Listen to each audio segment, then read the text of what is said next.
Welcome to T-SAT. This is Bhushan Govindula. ఈరోజు మనం తెలంగాణ ఉద్యమంలో భాగంగా 1952 ముల్కీ ఉద్యమం, సిటీ కాలేజ్ సంఘటన. సాధారణంగా ఈ 1952 అనగానే మొత్తం భారతీయ చరిత్రలోనే ఒక పరిణామాన్ని చూపించడం జరుగుతుంది. ఏంటి ఆ పరిణామం అంటే, దేశ చరిత్రలో మొట్టమొదటిసారిగా ఎన్నికలు అనేవి, ప్రజాయుత ఎన్నికలు అనేవి నిర్వహించబడ్డాయి. అటు దేశంతో పాటు దేశంలో భాగమైన హైదరాబాద్ రాష్ట్రంలో కూడా ఎన్నికలు అనేవి నిర్వహించబడ్డాయి. ఈ ఎన్నికలలో కాంగ్రెస్ ప్రభుత్వం విజయాన్ని సాధించింది. క్రమంగా ఈ కాంగ్రెస్ ప్రభుత్వానికి నాయకుడుగా అనగా హైదరాబాద్ రాష్ట్రానికి ముఖ్యమంత్రిగా బూర్గుల రామకృష్ణారావు నియమించబడడం జరిగింది. మరి అలాంటి బూర్గుల రామకృష్ణారావు ఆ ప్రభుత్వం ఎదుర్కొన్న అతిపెద్ద సమస్య ఈ ముల్కీ సమస్య. ఎప్పుడైతే బూర్గుల రామకృష్ణారావు ముఖ్యమంత్రిగా నియమించబడ్డాడో తెలంగాణ వాదులలో, తెలంగాణ కేంద్రంగా ఉన్న ముల్కీ వాదులలో ఒక సంతోషం క్రియేట్ అయింది. ఎందుకంటే ముల్కీ ఉద్యమాన్ని, ముల్కీ భావాన్ని, ముల్కీ భావజాలం మీద పూర్తి అవగాహన ఉన్న వ్యక్తి బూర్గుల రామకృష్ణారావు. ఇతను మనకి ఖచ్చితమైన న్యాయం చేస్తాడు అనే భావన ఉండేది. కానీ కాలక్రమంలో జరిగిన కొన్ని పరిణామాల వల్ల, కొంతమంది అధికారుల వల్ల ఏమవుతుంది, ఈ ముల్కీ అనేది మరింత జటిలమై ఉద్యమ రూపాన్ని సంతరించుకోవడం జరిగింది.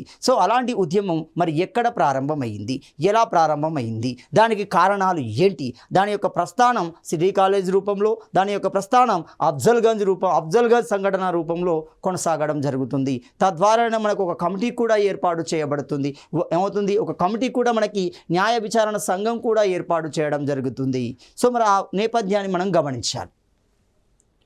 ఇక్కడ ముల్కీ ఉద్యమం 1952 ముల్కీ ఉద్యమము అంటున్నాం. బూర్గుల రామకృష్ణారావు ముఖ్యమంత్రిగా ఉన్న కాలంలో ముల్కీ ఉద్యమ రూపాన్ని సంతరించుకోవడం జరుగుతుంది. అంటే ఈ ముల్కీ అనేది అప్పటి వరకు ఉద్యమాన్ని సంతరించుకుంది. 1933 ఫర్మానా ప్రకారం దానికి ఒక కంప్లీట్ ఇన్ఫర్మేషన్ అనేది, పూర్తి విచారణ అనేది, పూర్తి సమాచారం అనేది ఇవ్వబడింది. అయినప్పటికీ ఆ తర్వాత జరిగిన పరిణామాలు ఏంటి? ఆ పరిణామాలు అంటే 1948 సెప్టెంబర్ 13 నుండి 17 మధ్య మనకి ఆపరేషన్ పోలో అనేది జరిగింది. తద్వారా హైదరాబాద్ రాజ్యం భారతీయ యూనియన్లో పార్ట్ బి రాష్ట్రంగా చేరడం జరుగుతుంది. ఇలాంటి క్రమంలో భారత ప్రభుత్వం పరిపాలన కోసం 2 అధికారులను నియమించారు. మొట్టమొదటి అధికారి మనకి జేఎన్ చౌదరి అంటాం, జయంతోనాథ్ చౌదరి అంటున్నాం. ఈ పరిపాలనని మనము మిలిటరీ పరిపాలనగా పిలవడం జరిగింది. అతని తర్వాత కొన్ని అనివార్య కారణాల వల్ల అతన్ని తొలగిస్తాడు. ఆ తర్వాత వచ్చింది ఎంకే వెల్లోడి అంటున్నాం, ముల్లర్ కాడింగ్ వెల్లోడి అంటున్నాం. ఇదే పౌర పరిపాలనగా పిలుస్తున్నాం. ఈ 2 పరిపాలనా కాలంలో జరిగిన చిన్న పరిణామాలు ఏంటి? పరిపాలనా సౌలభ్యం కోసం అప్పటికే హైదరాబాద్ కేంద్రంగా ఉన్న వాసులలో, ప్రజలలో అంత పరిజ్ఞానం లేదు. ఒక పటిష్టమైన పరిపాలన ఏర్పాటు చేయాలి అంటే ఒక నిష్ణాతులైన అధికారులు కావాలి. ఆ నిష్ణాతులైన అధికారుల కొరత అనేది హైదరాబాద్ కేంద్రంగా ఉంది. కాబట్టి విద్యాపరంగా, పరిపాలన పరంగా, రాజకీయ పరంగా, ఆర్థిక విషయాల పరంగా వాటిని కొనసాగించడం కోసం అనేక మంది అధికారులని ఉత్తర భారతం నుండి మరియు హైదరాబాద్ చుట్టుపక్కల ప్రాంతాల నుండి తీసుకోవడం జరిగింది. అలా వచ్చిన వారే మద్రాస్ ప్రాంతం నుండి, తమిళనాడు ప్రాంతం నుండి, కర్ణాటక ప్రాంతం నుండి, కేరళ ప్రాంతం నుండి, ఉత్తర భారతం నుండి కూడా హైదరాబాద్ కేంద్రంగా వచ్చారు. తద్వారా ఈ కాలానికి ఏమవుతుంది, ఒక ఉద్యమ రూపాన్ని సంతరించుకోవడం జరిగింది. బూర్గుల రామకృష్ణ ప్రభుత్వం ఎదుర్కొన్న అతి ముఖ్యమైన సమస్యల్లో ఒకటే ముల్కీ ఉద్యమం అవుతుంది. అసలు దీనికి మరి కారణాలు ఏంటి? మరి ఏ కారణాల నేపథ్యంలో, ఏ ప్రముఖ కారణాల నేపథ్యంలో ఇది ఒక ఉద్యమ రూపాన్ని సంతరించుకుంది గమనిస్తే, మొట్టమొదటి అంశాన్ని గమనిస్తే మిలిటరీ పరిపాలన అంటున్నాం. దీన్నే మనము జేఎన్ చౌదరి పరిపాలన అంటున్నాం. బెంగాల్ ప్రాంతానికి సంబంధించిన జేఎన్ చౌదరి పరిపాలననే మనం చరిత్రలో మిలిటరీ పరిపాలనగా పిలవడం జరుగుతుంది. రెండోది పౌర పరిపాలన అంటున్నాం. పౌర పరిపాలన ఎవరున్నాం? ముల్లర్ కాడింగ్ వెల్లోడి అంటున్నాము. ఎక్కడతనితడు? మనకి కేరళ ప్రాంతానికి సంబంధించిన వ్యక్తి. ముల్లర్ కాడింగ్ వెల్లోడి ఇతడు ఒక ఐసిఎస్ ఆఫీసర్. ఈ పదాన్ని మనం బాగా గమనించాలి. ఇండియన్ సివిల్ సర్వీసెస్ అంటున్నాం. Cornwallis the father of Indian civil services అవుతున్నాడు. క్రమంగా ఈ ఐసిఎస్ అనేది 2గా విభజించబడుతుంది. ఐఏఎస్, ఐపీఎస్ అనే భాగాలుగా విభజించబడింది. అలాంటి ఐసిఎస్ అధికారి ఆధ్వర్యంలో జరిగింది కాబట్టి దాన్ని మనం పౌర పరిపాలన అంటున్నాం. సివిల్ అడ్మినిస్ట్రేషన్ అంటున్నాం. ఒక సివిల్ సర్వెంట్ అతడు, ఒక అధికారి. సివిల్ అడ్మినిస్ట్రేషన్ లేదా పౌర పరిపాలన అంటున్నాం. ఈ 2 కాలాల్లో జరిగిన స్థానికేతరులు వివిధ ఉద్యోగాలలో నియమించబడ్డారు. మరి ఎందుకు నియమించబడ్డారు గమనించాలి. ఈ 2 పరిపాలనా కాలంలో వాళ్ళు ఎందుకు నియమించబడ్డారు అంటే దానికి చెప్పిన సాకు, దానికి చెప్పిన కారణం ఏంటి అంటే, ఒకటి తెలంగాణ వారికి ఇంగ్లీష్ రాదు అంటున్నాం. ఇంగ్లీష్ పరిజ్ఞానం లేదు, చాలా తక్కువ. అయితే తెలుగు లేదంటే ఉర్దూ. మెజారిటీ వాళ్ళు ఉర్దూనే, ఎందుకంటే అది రాజుల పరిపాలనలో ఉంది కాబట్టి, రాజరిక భాష కేవలం ఉర్దూనే తీసుకున్నారు కాబట్టి ఆ ఉర్దూ మీడియంలోనే విద్యను కొనసాగించాల్సి వచ్చింది. ఇంగ్లీష్కి ఎలాంటి ప్రాధాన్యత ఇవ్వలేదు కాబట్టి ఇంగ్లీష్ పరిజ్ఞానం లేదు అన్నారు ఒకటి. రెండవది గణిత పరిజ్ఞానం లేదు అంటున్నారు. ఈ రెండింటిని సాకుగా కారణాలుగా చూపిస్తూ అనేక మందిని దీనిలో నిష్ణాతులైన వ్యక్తులని వివిధ ప్రాంతాల నుండి తీసుకున్నారు. ఉదాహరణకి మద్రాస్ ప్రాంతం నుండి కానీ ఎక్కడి నుండి తీసుకుంటున్నారు? మద్రాసులోని ఆంధ్ర ప్రాంతం అప్పుడు మద్రాసులో భాగంగానే ఉంది. 1953 వరకు అది మద్రాసులో భాగంగానే ఉంటుంది చూడండి. సో ఒకటి. రెండవది ఉత్తరప్రదేశ్ ప్రాంతం నుండి గమనించున్నాం, కేరళ ప్రాంతం నుండి, ఇలా అనేక ప్రాంతాల నుండి హైదరాబాద్లో అధికారులను నియమించుకున్నారు. ఇక్కడ నియమించుకున్నది ఎందుకు? ఈ రెండు పరిజ్ఞానాలు లేవు కాబట్టి కొంతకాలం మన వాళ్ళకి వాళ్ళు టీచ్ చేసేసి వాళ్ళు వెళ్ళిపోతారు అనుకున్నారు, కానీ వాళ్ళు ఇక్కడే స్థిరపడడం జరిగింది. సో ఇక్కడ క్లియర్. నెక్స్ట్, తీసుకోవడం ద్వారా ఏర్పడిన ఆ వైరుధ్యమే ఉద్యమానికి రెండో కారణంగా కనబడుతుంది. మూడో కారణం ప్రజాప్రభుత్వ కాలంలో జరిగిన బోగస్ ముల్కీ సర్టిఫికెట్లు అంటున్నాం. సో ఇక్కడ క్లియర్గా ఏమనిచ్చారు? మనం చివరిగా గమనిస్తే 7వ నిజాం కాలాన్ని మనం పరిగణలోకి తీసుకోవాలి. 1933 ఫర్మానాన్ని పరిగణలోకి తీసుకోవాలి. ఏముండాలి అక్కడ? 15 సంవత్సరాల స్థిర నివాసం అనేది ఉండాలి. ఉన్నప్పుడే అతన్ని ముల్కీగా పరిగణిస్తాం. మరి దాన్ని వాళ్ళు ఉల్లంఘిస్తూ బోగస్ ముల్కీ సర్టిఫికెట్లను తీసుకురావడం జరిగింది. తద్వారా తాను కూడా స్థానికుడే అనే నిరూపించుకునే ప్రయత్నం చేయడం జరిగింది. సో వీటిని కూడా ప్రభుత్వం అంతా పట్టింపు లేదుగా ఉపయోగించింది. అంటే నిర్లక్ష్యం వహించడం, ఆ సర్టిఫికెట్ను లోతుగా విశ్లేషించకపోవడం, ఏదో చూసి చూడనట్టుగా చేయడం కూడా మూడో కారణంగా గమనించవచ్చు. అంటే ఆ ముల్కీ ఉద్యమ రూపాన్ని సంతరించుకోవడానికి ఇదొక కారణం అవుతుంది. 4వ కారణం, అసలైన కారణం గమనించాలి. ఏంటి అసలైన కారణం? వరంగల్ జిల్లా డివిజనల్ ఇన్స్పెక్టర్ ఆఫ్ స్కూల్గా నియమించబడిన వ్యక్తి. డివిజనల్ ఇన్స్పెక్టర్ ఆఫ్ స్కూల్గా నియమించబడిన వ్యక్తి ఎవరు? పార్థసారథి అంటున్నాము. సో క్లియర్గా ఇతడు నాన్ ముల్కీ అనే విషయం క్లారిటీగా అర్థమవుతుంది చూడండి. ఇతని యొక్క నిర్ణయం, ఇతని యొక్క ఒపీనియన్ ఏమవుతుంది? నాన్ ముల్కీలకు ఫేవర్గా ఉండడం జరుగుతుంది. అప్పటి వరకే ఉన్న ముల్కీలను తొలగించి వాళ్ళ స్థానంలోకి నాన్ ముల్కీలను తీసుకొచ్చే ప్రయత్నం చేశాడు. అది క్రమంగా వరంగల్ కేంద్రంగా జరగడంతో అది ఒక ఉద్యమ రూపాన్ని, ఒక ఉద్యమానికి కావలసిన ప్రారంభాన్ని ఇవ్వడం జరుగుతుంది. కాబట్టి పార్థసారథి నిర్ణయం అనేది ఉద్యమానికి తక్షణ కారణం అవుతుంది అంటున్నాం. సో మనం 1857 తిరుగుబాటు చూడండి. తూటాలకి పంది కొవ్వు, ఆవు కొవ్వు పూయబడింది అనేది తక్షణ కారణం అవుతుంది. ఎన్ఫీల్డ్ రైఫిల్ తూటాలను ఉపయోగించడం తక్షణ కారణం. అలాగే ఇక్కడ 1952 ఉద్యమానికి, సో 1952 ముల్కీ ఉద్యమానికి తక్షణ కారణం ఏంటి అంటే పార్థసారథి తీసుకున్న నిర్ణయం అవుతుంది. సో ఇలా ఈ కారణాల నేపథ్యంలో ఒక ఉద్యమ రూపాన్ని సంతరించుకుంది. మరి ఈ ఉద్యమ రూపం ఎక్కడ సంతరించుకుంది అంటే వరంగల్ కేంద్రంగా సంతరించుకోవడం జరిగింది. సో ఏ విధంగా అది ఉద్యమాన్ని నిర్మించుకుని ఏ విధంగా ఉద్యమాన్ని కొనసాగించింది గమనించాలి. దాన్నే మనం ఏమంటాం? ఉద్యమ గమనం అంటున్నాం. సో ఉద్యమం ఏ విధంగా నిర్మించబడి ఏ విధంగా కొనసాగించబడింది, ప్రజలను ఏ విధంగా సమీకరించగలిగింది, సమస్యను ఏ విధంగా ప్రభుత్వానికి చెప్పగలిగింది, ఆ విషయం మొత్తం మనకి ఉద్యమ గమనంలో ఉండడం జరుగుతుంది. ఉద్యమ గమనంలో భాగంగా పార్థసారథి 1952 జూన్ జూలై నెలలో కేవలం స్పాన్ ఆఫ్ 2 months 2 నెలల కాలంలోనే దాదాపు 180 మంది ఉపాధ్యాయులను బదిలీ చేయడం జరిగింది. సో బదిలీ చేయడమే కాదు, ఆ బదిలీ చేసిన స్థానాలలో నాన్ ముల్కీలను నింపే ప్రయత్నం చేశాడు. అంటే నాన్ ముల్కీలని ముల్కీలుగా చేసే ప్రయత్నం చేశాడు. ఏమని చెప్తున్నాడు? తెలంగాణ వారికి ఇంగ్లీష్ రాదు, తెలంగాణ వారికి గణితం మీద పరిజ్ఞానం లేదు, అందుకే ఈ 180 మందిని రిప్లేస్ చేస్తున్నానని చెప్తున్నాడు. అంటే ఇండైరెక్ట్గా ఏం చేస్తున్నాడు? నాన్ ముల్కీలను ముల్కీలుగా చేసే ప్రయత్నం చేయడం జరిగింది కేవలం 1952 జూన్ జూలైలో. అంటే ఇప్పుడు క్లియర్, 1952 ముల్కీ ఉద్యమం వరంగల్ కేంద్రంగా ఎప్పుడు స్టార్ట్ అయినట్టు? జూన్లో ప్రారంభం కావడం జరుగుతుంది. సో క్రమంగా ఉద్యమం ఏ విధంగా నిర్మించబడింది? రెండో నిర్ణయం, హనుమకొండకు చెందిన సెంట్రల్ మిడిల్ స్కూల్కు సంబంధించిన 18 మంది ఉపాధ్యాయులను కక్షపూరితంగా 18 మంది ఉపాధ్యాయులని బదిలీ చేయడం జరిగింది. బదిలీ చేయడమే కాదు, వాళ్ళను కష్టంలోకి నెట్టడానికి, వాళ్ళని అవుతుంది ఒక క్లిష్ట పరిస్థితుల్లోకి నెట్టడానికి వారి ఇంక్రిమెంట్లను కూడా ఆపాడు చూడండి. అంటే వాళ్ళ ద్వారా గొడవ జరుగుతుందనే అభిప్రాయానికి వచ్చిన పార్థసారథి ఒకేసారి 18 మంది ఉపాధ్యాయులని తొలగించి బదిలీ చేసే ప్రయత్నం చేశాడు. బదిలీ చేస్తే ఓకే, బదిలీ చేయడంతో పాటుగా వారికి రావాల్సిన ఇంక్రిమెంట్లను కూడా ఆపడం జరిగింది. అంటే ఉద్దేశపూర్వకంగానే చేశాడనే విషయం క్లారిటీ వస్తుంది. ఎందుకంటే ఆ 18 మందిని తొలగిస్తేనే ఆ ప్లేస్లో రావాల్సిన నాన్ ములికీలు వచ్చే అవకాశం ఉంటుంది. అది గణిత రూపంలో రావచ్చు, ఇంగ్లీష్ ఏదైనా రావచ్చు. వాళ్ళని తొలగిస్తేనే వాళ్ళు రావడానికి అవకాశం ఉంటుంది. కాబట్టి కక్షపూరితంగానే ఒక ప్లాన్ ప్రకారమే, ఒక పద్ధతి ప్రకారమే ఆ 18 మందిని తొలగించాడు. అదేవిధంగా వారి ఇంక్రిమెంట్ని ఆపడం జరిగింది. అదేవిధంగా ఈ సెంట్రల్ మిడిల్ స్కూల్ యొక్క ప్రిన్సిపల్ ఎవరు? ఆ సందర్భంలో సెంట్రల్ మిడిల్ స్కూల్ యొక్క ప్రిన్సిపల్ రషీద్ అల్ హసన్ అంటున్నాడు. రషీద్ అల్ హసన్ పార్థసారథి యొక్క వేధింపులు తట్టుకోలేక గుండెపోటుతో మరణించడం జరిగింది. క్రమంగా ఉపాధ్యాయులలో ఒక అభద్రతా భావం అనేది క్రియేట్ అయింది. ఒక భయాందోళన పరిస్థితి అనేది క్రియేట్ అవుతుంది. కాబట్టి లోకల్ రాజకీయ నాయకులు స్థానిక లోకల్ లీడర్ దగ్గరికి వెళ్ళారు. హనుమకొండ అనగానే మనకు కనబడే వ్యక్తి ఎవరు? హయగ్రీవాచారి కనబడుతున్నాడు చూడండి. సో ఈ హయగ్రీవాచారి అప్పటికి ఒక ఉన్నత స్థానంలో ఉన్న ఒక రాజకీయవేత్త, సమాజంలో గౌరవం ఉన్న ఒక రాజకీయవేత్త. కాబట్టి ఉపాధ్యాయులు అందరూ, ఈ 18 మంది ఉపాధ్యాయులు అందరూ మన హయగ్రీవాచార్య దగ్గరికి వెళ్ళడం జరిగింది. తమ సమస్యని విన్నవించుకున్నారు. ఆ విషయాన్ని గమనించిన హయగ్రీవాచార్య ఇది కరెక్టే కదా, పార్థసారథి తీసుకున్న నిర్ణయం తప్పే కదా, కాబట్టి పార్థసారథి మీద కంప్లైంట్ ఇవ్వడానికి బయలుదేరడం జరిగింది. సో హయగ్రీవాచారి ఉన్నతాధికారులకి ఫిర్యాదు చేయడం జరిగింది. ఏమని? ఒకసారి పార్థసారథి యొక్క నిర్ణయాన్ని మరొకసారి మీరు సమీక్షించండి. అతడు తప్పుడు నిర్ణయాలు తీసుకుంటున్నాడు, తప్పుడు దోవడో వెళ్ళడం జరుగుతుంది, ఉద్దేశపూర్వకంగానే నానములికలని ములికీలుగా చేసే ప్రయత్నం చేస్తున్నాడు.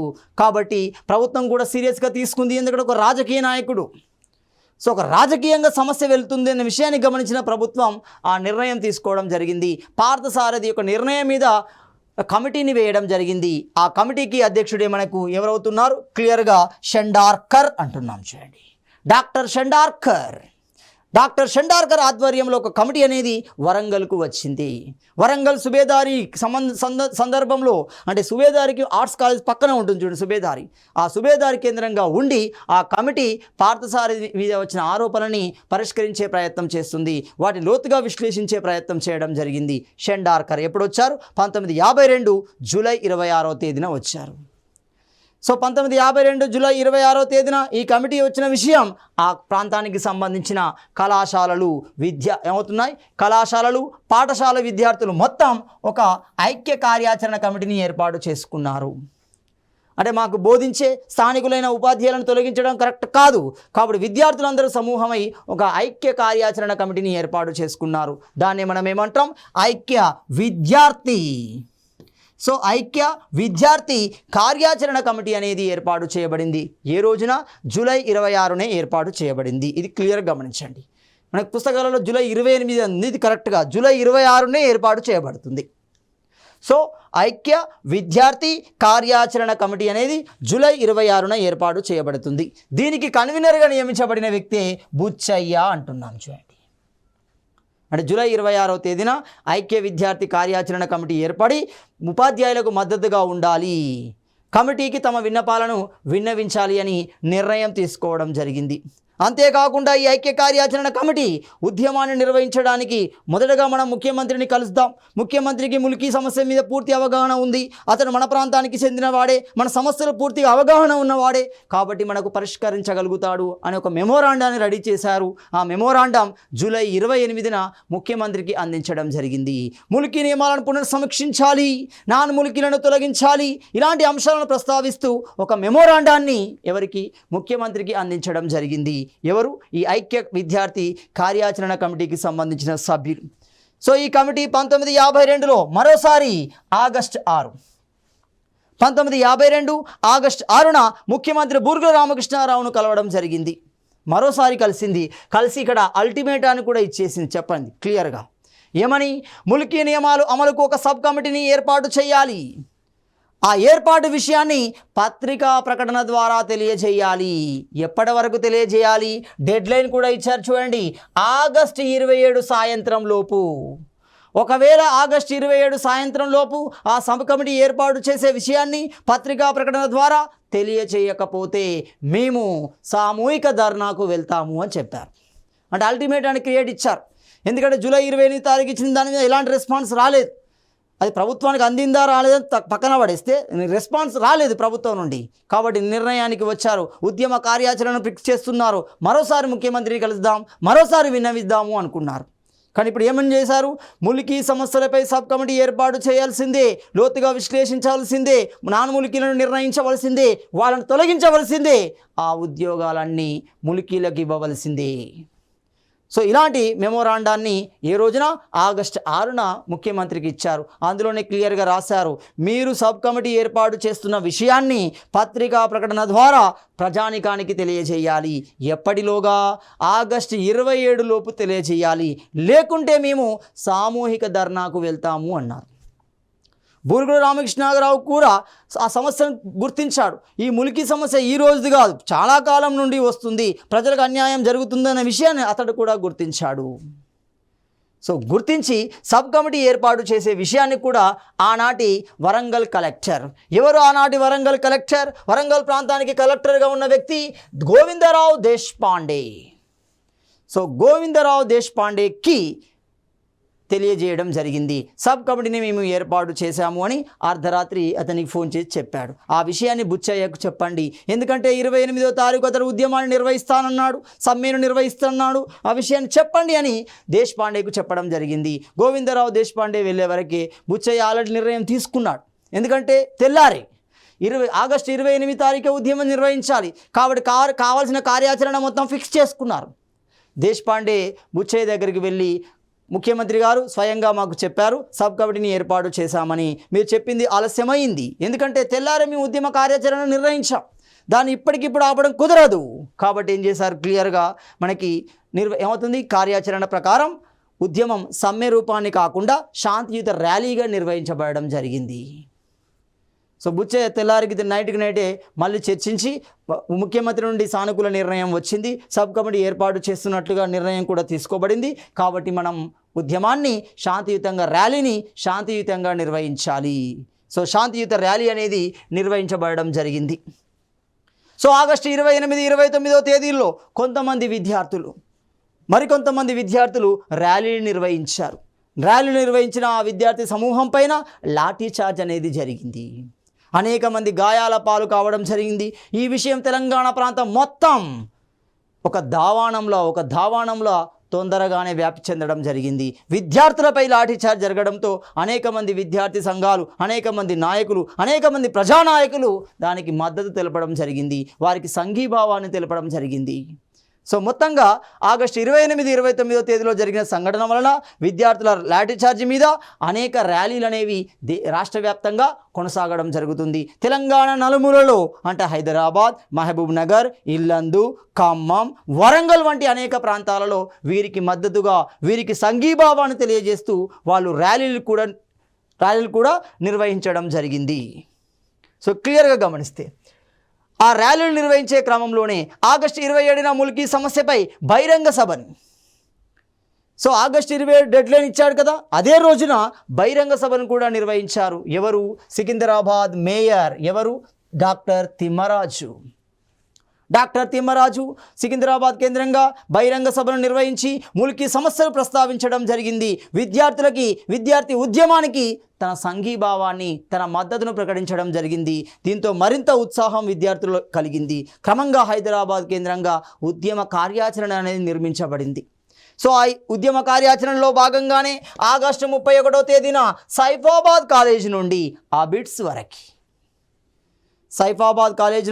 అబిడ్స్ వరకు విద్యార్థులు గొప్ప ర్యాలీ నిర్వహించడానికి నిర్ణయం తీసుకున్నారు. సో ఆ నిర్ణయంలో భాగంగానే ఆ ర్యాలీ అనేది నిర్వహించబడింది. గొప్ప చైతన్యానికి కారణమవుతుంది.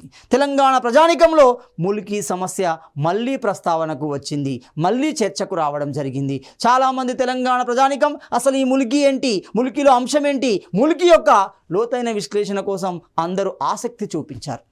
అంటే మొత్తంగా ఆగస్టు 31న సైఫాబాద్ నుండి అబిడ్స్ వరకు ర్యాలీ అనేది నిర్వహించబడింది. ఆ ర్యాలీ నిర్వహించబడిన సందర్భంలో విద్యార్థులు అనేక రకాల నినాదాలు కూడా ఉపయోగించారు. ఆ నినాదాల యొక్క అర్థాన్ని గమనిస్తే ములికీ యొక్క లోతైన విశ్లేషణ అర్థమవుతుంది. మరి ఇలాంటి నినాదాలను ఉపయోగించడం జరిగింది. గమనిస్తే అందులో మొట్టమొదటి నినాదం మనం గమనిస్తే నాన్ ములికీ గో బ్యాక్ అంటున్నాం. అంటే ఎవరైతే ములికీలు కారో, ఎవరైతే బోగస్ రూపంలో వచ్చారో, ఎవరైతే నాన్ ములికీలుగా వచ్చారో వాళ్ళు మీ ప్రాంతాలకు వెళ్ళండి, నాన్ ములికీ గో బ్యాక్ అంటారు. రెండో నినాదాన్ని గమనిస్తే గైరీ ములికీ గో బ్యాక్ అంటున్నారు. మూడో నినాదాన్ని గమనిస్తే గోంగూర పచ్చడి గో బ్యాక్ అంటున్నాం. ఈ సాంప్రదాయం ఏ ప్రాంతానికి సంబంధించింది?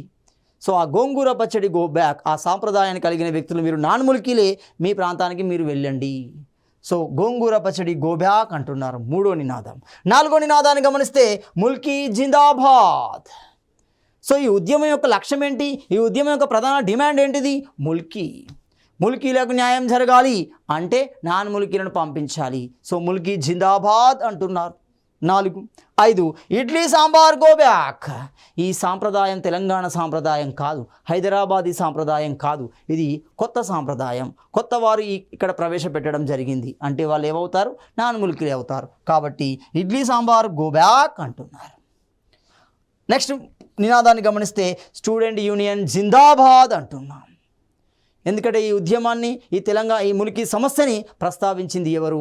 ఐక్య విద్యార్థి కార్యాచరణ కమిటీ కన్వీనర్ బుచ్చయ్య. సో ఇలాంటి నినాదాలను ఉపయోగించి ఉద్యమాన్ని ఉధృతంగా కొనసాగించే ప్రయత్నం చేశారు. ఇలాంటి ప్రయత్నంలో భాగంగానే సో ఈ ప్రయత్నం కొనసాగుతున్న సందర్భంలోనే చించోలి గ్రామానికి సంబంధించిన చించోలి ఎమ్మెల్యే ఎవరు? జి రామాచారి. సో ఈ జి రామాచారి ఒక సంస్థను ఏర్పాటు చేయడం జరిగింది. ఆ సంస్థని మనం ఏమంటాం? హైదరాబాద్ హితరక్షణ సమితి అంటున్నాము. హైదరాబాద్ హితాన్ని, మంచిని కోరుకునే సమితి. మంచి అంటే ఏమవుతుంది? ముల్కీని కోరుకునే సమితి అంటున్నాం. ఒక సంస్థను ఏర్పాటు చేశాడు. హైదరాబాద్ హిత రక్షణ సమితిని ఏర్పాటు చేసింది జి రామాచారి. ఏ సందర్భం? 1952 ఆగస్టు నెలలో ఏర్పాటు చేయడం జరుగుతుంది. సో కొనసాగుతుంది ఉద్యమం. ఈ సందర్భంలోనే ఏర్పాటు చేశాడు చించోలి ఎమ్మెల్యే జి రామాచారి. ఏర్పాటు చేయడమే కాకుండా విద్యార్థుల ఉద్యమానికి తన పూర్తి మద్దతును ప్రకటించడం జరిగింది. ఎవరు? జి రామాచారి. అదేవిధంగా సెప్టెంబర్ 2వ తేదీన హైదరాబాద్ పోలీస్ కమిషనర్. సో ఆ సందర్భంలో హైదరాబాద్కు సిపిగా ఉన్న వ్యక్తి ఎవరు? శివకుమార్ లాల్ అవుతున్నాడు. శివకుమార్ లాల్ విద్యార్థి తల్లిదండ్రులను ఉద్దేశించి ఒక వాక్యానాన్ని, ఒక ప్రకటనను జారీ చేయడం జరిగింది. ఏమని? విద్యార్థుల తల్లిదండ్రులారా, విద్యార్థులను ఉద్యమంలో పాల్గొనకుండా చూడండి. ఒకవేళ విద్యార్థులు ఉద్యమంలో పాల్గొంటే వారి మీద కేసులు బనాయించబడతాయి, వారి యొక్క భవిష్యత్ అనేది ఆగమవుతుంది. కాబట్టి ఆ బాధ్యత తల్లిదండ్రుల మీదనే ఉంది. మీరు మీ పిల్లలని ఇంటి నుండి బయటికి వెళ్లకుండా చూసుకోండి అని ఒక ఆజ్ఞను జారీ చేయడం జరిగింది సెప్టెంబర్ 2వ తేదీన. ఎవరు? Hyderabad police commissioner Shivakumar Lal. అంతేకాకుండా సెప్టెంబర్ 3వ తేదీన క్లియర్ కట్గా ఒక ఫర్మానాను రిలీజ్ చేశాడు. ఏ ఫర్మానా? అది సిటీ పోలీస్ చట్టము అవుతుంది. ఇదే మనకు చాలా చాలా ఇంపార్టెంట్. మనకి మలిదశ ఉద్యమం రావడానికి, కేసీఆర్ ఆమరణ నిరాహార దీక్ష చేయడానికి ప్రధాన కారణం ఇదే అవుతుంది. చూడండి, దట్ ఈస్ ఫ్రీ జోన్ అంటాం. సో సిటీ పోలీస్ చట్టము అంటున్నాం. సో సిటీ పోలీస్ చట్టంలోని సెక్షన్ 22 ప్రకారం సెక్షన్ 22 ప్రకారం ఏం చేశాడు? ఒక ఆజ్ఞని, ఒక ఫర్మానాను విడుదల చేయడం జరిగింది. ఆ ఫర్మానా ప్రకారం ఏమవుతుంది? ఊరేగింపులు అనేవి నిషేధించబడతాయి. ఒకవేళ ఊరేగింపులో పాల్గొంటే వారికి శిక్షకు గురి చేయడం జరుగుతుంది. కాబట్టి ఊరేగింపులు నిషేధించబడుతున్నాయి. 2 సభలు నిషేధించబడుతున్నాయి. 3 సమావేశాలు నిషేధించబడడం జరుగుతుంది. అంటే ఈక్వల్గా 144 సెక్షన్ లెక్క చూడండి. సో సిటీ పోలీస్ చట్టం సెక్షన్ 22 ప్రకారం ఏం చేస్తున్నాడు? ఫర్మానాను విడుదల చేయడం జరిగింది విద్యార్థులను ఉద్దేశించి. ఏ రోజున? సెప్టెంబర్ 3వ తేదీన విడుదల చేసినాడు. ఎవరు? హైదరాబాద్ సిపి శివకుమార్ లాల్ అవుతున్నాడు. మరి ఈ విషయాన్ని విద్యార్థులకు తెలియజేయాలి. మరి ఆ సందర్భంలో సిటీ కాలేజ్ ప్రిన్సిపల్ ఎవరున్నారు? శ్రీ రామ్లాల్ ఉంటున్నారు. చూడండి, డాక్టర్ రామ్లాల్ అంటున్నాం. సో డాక్టర్ రామ్లాల్ మనకి సిటీ కాలేజ్ ప్రిన్సిపల్గా ఉండడం జరిగింది. సిటీ కాలేజ్లోని విద్యార్థులకు చెప్తున్నాడు ఏమని?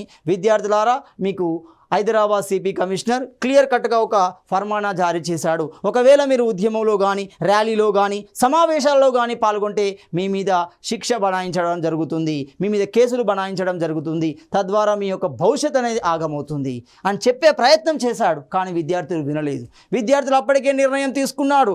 ఐక్య విద్యార్థి సంఘానికి, ఆ సంఘం యొక్క డిమాండ్కు వాళ్ళు కట్టుబడి ఉన్నారు. ఉద్యమం నిర్వహించాల్సిందే, ర్యాలీ నిర్వహించాల్సిందే, ప్రజా చైతన్యం నిర్వహించాల్సిందే అని విద్యార్థులు ఒక విషయానికి రావడం జరిగింది. ఈ విషయాన్ని గమనిస్తున్నారు ఆనాటి రాజకీయ నాయకులలో ముఖ్యులు ఎవరు? కొండా లక్ష్మణ బాపూజీ అంటున్నాం. చూడండి, సో కొండా లక్ష్మణ బాపూజీని మనం ఏమంటాం? తెలంగాణ కురువృద్ధుడు అంటున్నాం. చూడండి, ఇతనే సింపుల్గా మనము బాపూజీ అంటున్నాం. టీఆర్ఎస్ పార్టీ ఏర్పడిన సందర్భంలో దానికి తన ఇంటినే దానంగా ఇచ్చిన వ్యక్తి కొండా లక్ష్మణ బాపూజీ అంటున్నాం. తెలంగాణ కేంద్రంగా పద్మశాలి అసోసియేషన్ను క్రియేట్ చేశాడు. వారి అభివృద్ధికి పాటుపడిన వ్యక్తి కొండా లక్ష్మణ బాపూజీ. తొలి మలిదశ తెలంగాణ ఉద్యమంలో క్రియాశీలక పాత్ర పోషించిన వ్యక్తి కొండా లక్ష్మణ బాపూజీ. అతని యొక్క నివాసాన్ని మనం ఏమంటాం? జలదృశ్యము అంటున్నాం. ఈ పేరులోనే ఉంది చూడండి, జలదృశ్యము అంటున్నాం. చూడండి, జలదృశ్యము అంటున్నాం. సో ఇలాంటి కొండా లక్ష్మణ బాపూజీ కూడా విద్యార్థులని సద్దుమణచడానికి, విద్యార్థులను బుజ్జగించడానికి ప్రయత్నం చేస్తున్నాడు. తానే స్వయంగా వెళ్ళి విద్యార్థుల్లో మాట్లాడినప్పటికీ విద్యార్థులు ససేమిరా అంటున్నారు, మేము నిర్ణయం తీసుకున్నాము, ఐక్య విద్యార్థి కమిటీ యొక్క, ఐక్య విద్యార్థి సంఘం యొక్క డిమాండ్కి మేము నిర్ణయానికే కట్టుబడి ఉన్నాము, ఖచ్చితంగా ర్యాలీ నిర్వహిస్తాము అంటున్నారు. అదేవిధంగా రామాచారి గోవిందా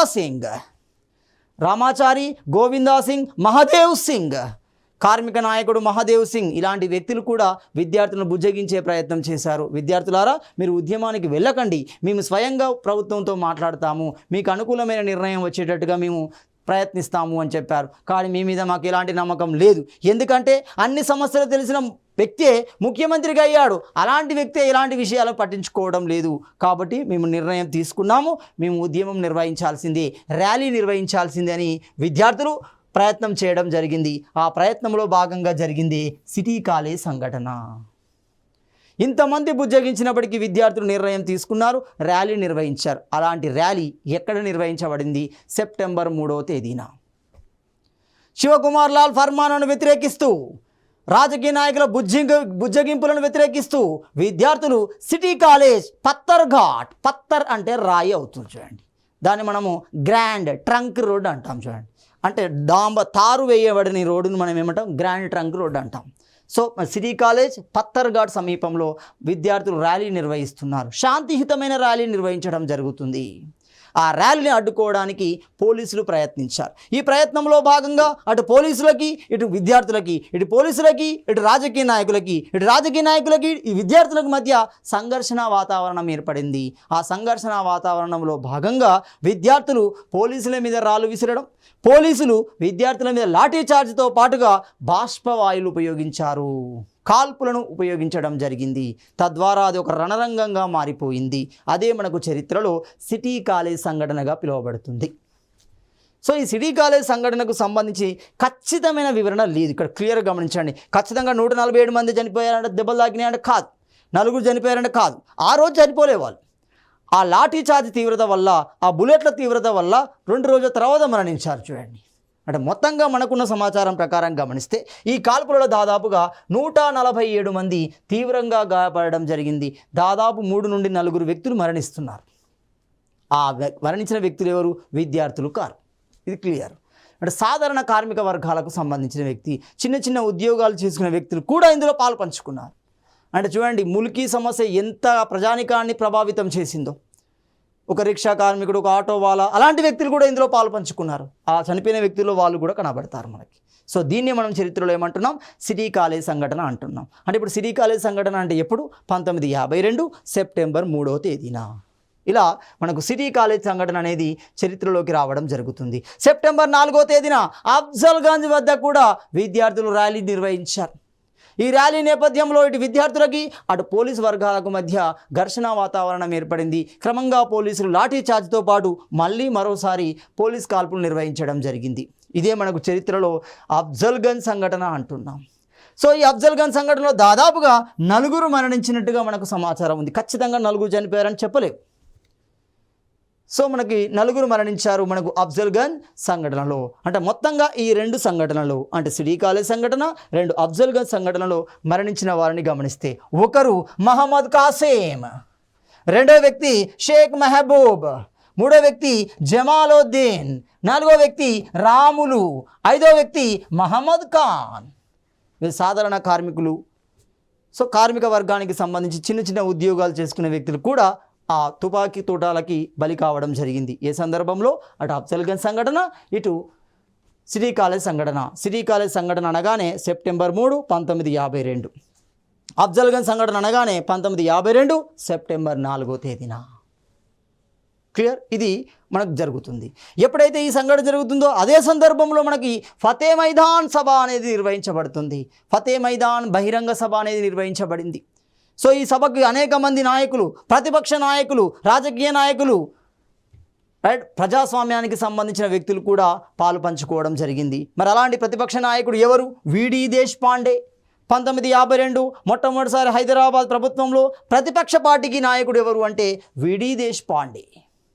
సో ఈ విడి దేశపాండే ఉద్యమానికి మద్దతు ఇవ్వడం జరిగింది. ఇవ్వడమే కాకుండా అనేక మంది రాజకీయ నాయకులు, ఎవరు అందులో ఒకరు సోషలిస్ట్ నాయకుడైన మహదేవ్ సింగ్ అంటున్నాం.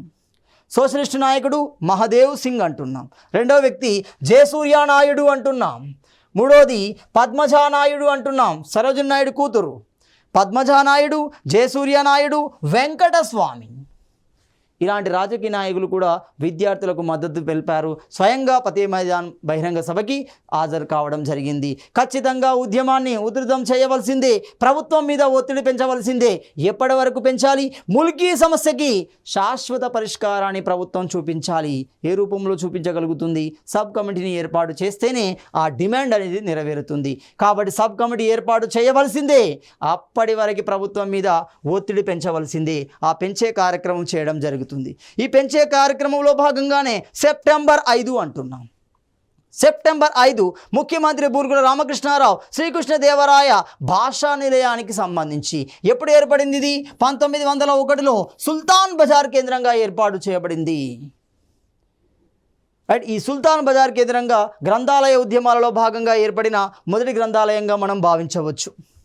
సో ఈ శ్రీకృష్ణదేవరాయ భాషా నిలయం యొక్క స్వర్ణోత్సవాలకి ముఖ్యమంత్రి స్వయంగా హాజరయ్యారు.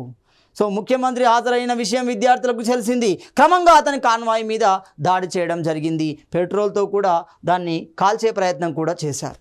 అంటే మొత్తంగా ఒక ఘర్షణ వాతావరణాన్ని క్రియేట్ చేయడం జరిగింది. తమ పూర్తి వ్యతిరేకతను చెప్పే ప్రయత్నం చేశాడు. కానీ ముఖ్యమంత్రి ఏమనుకుంటున్నాడు? ఇది ప్రతిపక్ష నాయకులు, మా రాజకీయం గిట్టని నాయకులు సృష్టిస్తున్న సమస్యగా భావించాడు. కానీ ఎప్పుడైతే ఈ విషయం జరిగిందో, ఈ సంఘటన జరిగిందో, విద్యార్థుల నుండి అతడు అనుకోని ఒక పరిణామం జరిగిందో, అప్పుడు ఒక క్లారిటీకి వచ్చాడు. హడావిడిగా ముల్కీ సమస్యను పరిష్కరించాల్సింది. ఆ పరిష్కారం కోసం ఒక కమిటీని ఏర్పాటు చేయడానికి సిద్ధపడడం జరుగుతుంది. ఇలాంటి సందర్భంలోనే మొదటిది ముల్కీ నిబంధనల పరిశీలన కోసం ఒక మంత్రివర్గ ఉపసంఘాన్ని ఏర్పాటు చేస్తున్నట్లు ప్రకటించాడు. ఎప్పుడు?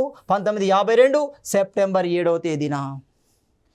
1952 సెప్టెంబర్ 7వ తేదీన ముల్కీ నిబంధనల పరిశీలన కోసం మంత్రివర్గ ఉపసంఘాన్ని ఏర్పాటు చేశాడు. మరి ఈ మంత్రివర్గ ఉపసంఘంలో ఎంతమంది సభ్యులు ఉన్నారు అంటే మొత్తంగా 4 సభ్యులు కనబడుతున్నారు.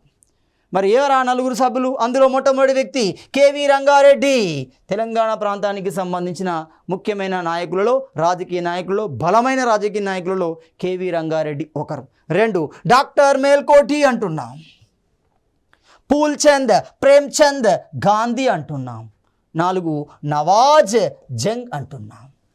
నవాజ్ జంగ్, కేవీ రంగారెడ్డి, డాక్టర్ మేల్కోటి, పూల్చంద్, ప్రేమ్చంద్ గాంధీ, నవాజ్ జంగ్ అంటున్నాం. ఇలా 4 ఇందులో సభ్యులుగా ఉండడం జరుగుతుంది. మొత్తంగా మంత్రివర్గ ఉపసంఘాన్ని క్రియేట్ చేస్తున్నాడు 1952 సెప్టెంబర్ 7వ తేదీన. దీని యొక్క ఉద్దేశం ఏంటి? ముల్కీ నియమాలని అమలు చేయడానికి సాధ్యం ఎంత ఉంది, అసలు సాధ్యాసాధ్యాలను పరిశీలించడం కోసం ఈ కమిటీ ఏర్పాటు చేయబడింది. అప్పటికే 2 జరిగాయి. September 3, September 4 city college Afzalgunj సంఘటన 2 జరిగాయి. ఇక్కడ విషయాన్ని గమనించండి. ఈ రెండిట్లో తప్పు ఎవరిది? పోలీసులు తప్ప, విద్యార్థులు తప్ప, రాజకీయ నాయకులు తప్ప? ఆ నిర్ణయాన్ని నిర్ణయించడం కోసం, ఆ విషయాన్ని తేల్చడం కోసం ఒక న్యాయ విచారణ సంఘాన్ని కూడా ఏర్పాటు చేశాడు. సో ఆ న్యాయ విచారణ సంఘానికి అధ్యక్షుడు ఎవరు? జస్టిస్ పింగళి జగన్మోహన్ రెడ్డి అంటున్నాం. జస్టిస్ పింగళి జగన్మోహన్ రెడ్డి కమిటీ ఎప్పుడు ఏర్పడింది? 1952 సెప్టెంబర్ 5వ తేదీన ఏర్పాటు చేయబడింది. జస్టిస్ పింగళి జగన్మోహన్ రెడ్డి కమిటీ, న్యాయ విచారణ కమిటీ దేని మీద ఏర్పడింది? అటు సిటీ కాలేజ్, ఇటు అఫ్జల్గంజ్ సంఘటన మీద వేయబడిన కమిటీయే, న్యాయ విచారణ కమిటీనే పింగళి జగన్మోహన్ రెడ్డి. అతని యొక్క autobiography the judiciary I served. The judiciary I సర్వ్డ్లో ఆ విషయాలు క్లియర్గా ఉన్నాయి. నేనేం చేశాను, ఏ విధంగా దాన్ని ప్రయత్నం చేశాననే విషయం అందులో క్లియర్గా చెప్తాడు. అంటే సింపుల్గా ఈ కమిటీ తన నివేదికని 1952 డిసెంబర్ 28న అందించడం జరుగుతుంది. సో జగన్మోహన్ రెడ్డి కమిటీ విచారణలో భాగంగా 100కు పైగా సాక్షులని, ఈవెన్ సీఎంను కూడా పిలుస్తాడు అతడు. న్యాయ విచారణ సంఘానికి అంత పవర్ ఉంటుంది చూడండి. సో జ్యుడిషియల్ కమిషన్కి అంత పవర్ ఉంటుంది, ఎవరినైనా పిలవచ్చు. అంటే అందులో ఎవరెవరు పిలిచాడు? ముఖ్యమంత్రి బూర్గుల రామకృష్ణారావు, పోలీస్ కమిషనర్ శివకుమార్ లాల్, పార్థసారథి, మోనప్ప, రామ్లాల్, సుందరం పిల్లై వంటి 100 మంది సాక్షులని విచారించి పూర్తి నివేదికని ఎప్పుడు డిసెంబర్ 28, 1952లో ఇవ్వడం జరిగింది. ఈ విషయాలన్నీ మనకి ఎక్కడ అర్థమవుతున్నాయి అంటే పింగళి జగన్మోహన్ రెడ్డి యొక్క ఆటోబయోగ్రఫీ ది జ్యుడిషియరీ ఐ సర్వ్లో చెప్తున్నారు. ఇలా 1952లో ముల్కీ అనేది ఒక ఉద్యమ రూపాన్ని సంతరించుకోవడం జరిగింది. సో తదుపరి అంశాన్ని మనం తదుపరి వీడియోలో చర్చించుకుందాం.